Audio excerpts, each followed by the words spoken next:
uruwo kwizerwa buri munsi buri saha uruwo kwizerwa. Yesu nashimwe. Wagiye gushimira Imana ko ikiturindishije amaboko yayo akomeye.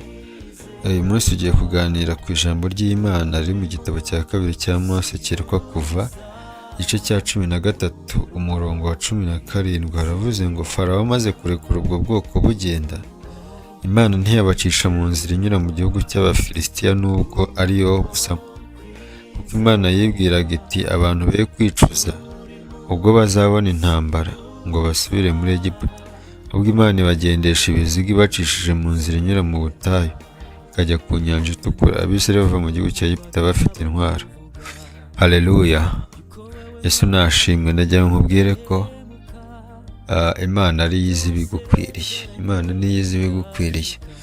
Hano Abisirayeli bari bamaze imyaka 430 muri Egiputa, bababara, barira, bakubitwa, bapfa nabi, nta muntu bafite ubarengera, nta rukiko mpuzamahanga rwari ruhari rubarengera, nta miryango mpuzamahanga bari bafite ibarengera, nta mwavoka, bari bameze nk'intama zitagira umwungeri, bari bameze nk'intama zitanyaguzwa n'amasega, nta murengezi, mbese bari bari aho. Ariko nubwo byari bimeze gutyo, Imana ntabwo yari yarabakuyeho amaso.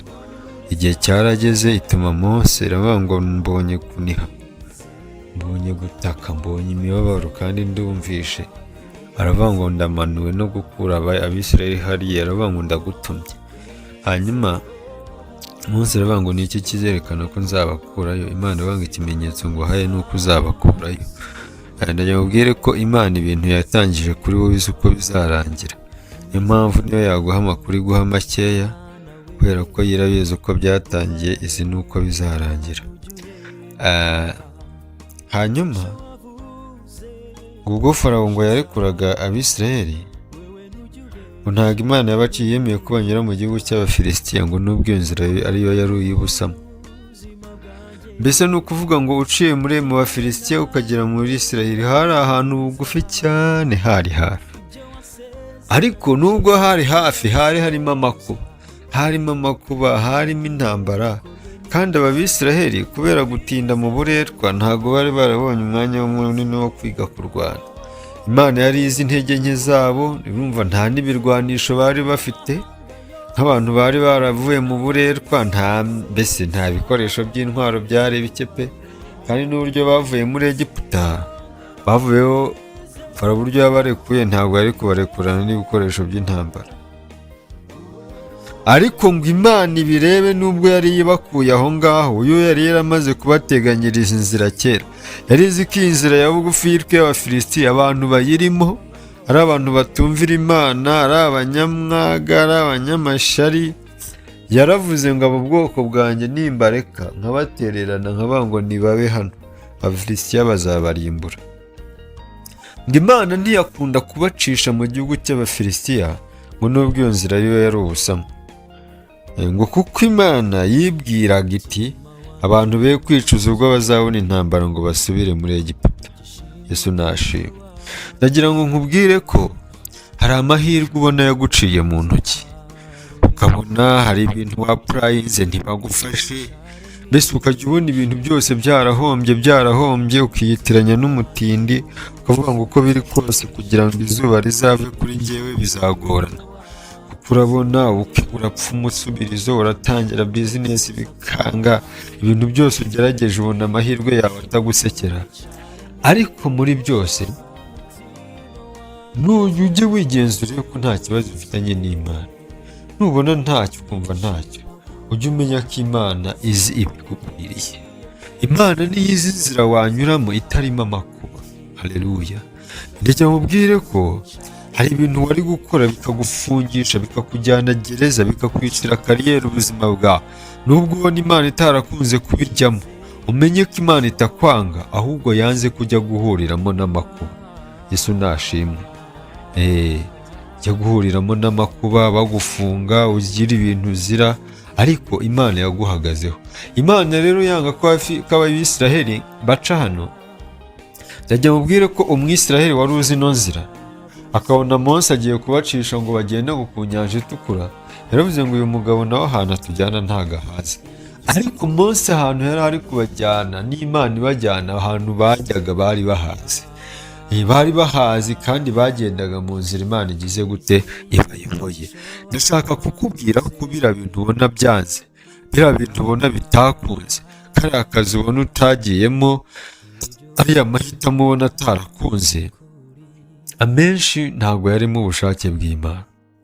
Niyo mpamvu nkubwiye ngo reka kwiheba, reka kwiganyira, reka kuvuga ngo Imana yaragutaye, reka kuvuga ngo uri ikivume. Ni ukuri Imana izi ibyo yibwira. Imana yanze ngo ko abantu bahuriramo n'intambara bagasubira muri Egiputa.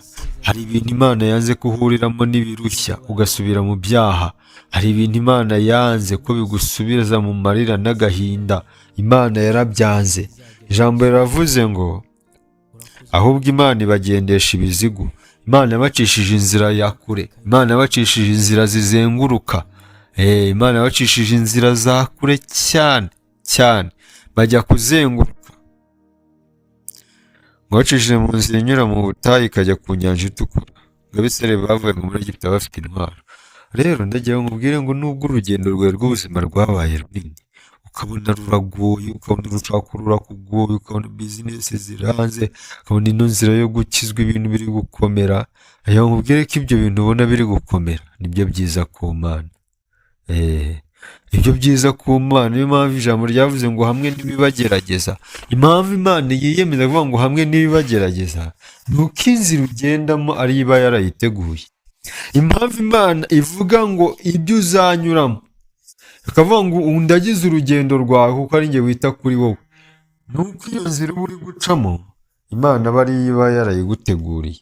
Rero ndagira ngo nkubwire ngo Imana ni nziza, Imana ni iyacu, Imana ikora ibyo gukiranuka gusa.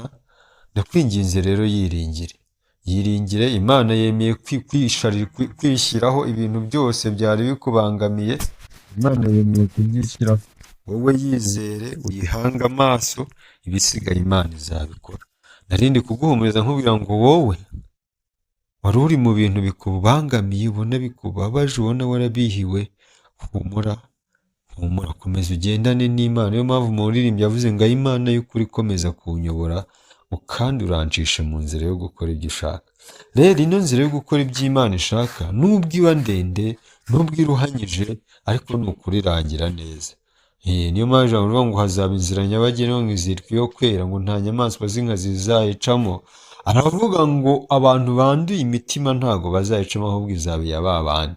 Rero ndagira ngo mubwire ko iyi nzira Imana iguteguriye ni iyayo, komeza uyigendemo, ntuzahomba, ntuzicuza. Imana iguhana umugisha. Reka dusenge. Ndagira ngo mubwire ko kugira ngo ugende muri ino nzira ni ukwemera Imana ikakuyobora kandi ukikuraho ibyaha n'ibisa nabyo, Imana mugakorana. Mana turagushimiye kuri Imana ikorana n'abantu bawe, ndagushimiye kuri Imana ikora ibyo gukiranuka. Reka rero ineza yawe kuri twebwe, umwuka wera dukoreremo cyane, imbaraga zawe zisumba byose zibe kuri twe. Ngaho urengereye mwene data kandi ukuboko kwe kwiza kuganze kuri twe mu izina rya Yesu. Amen.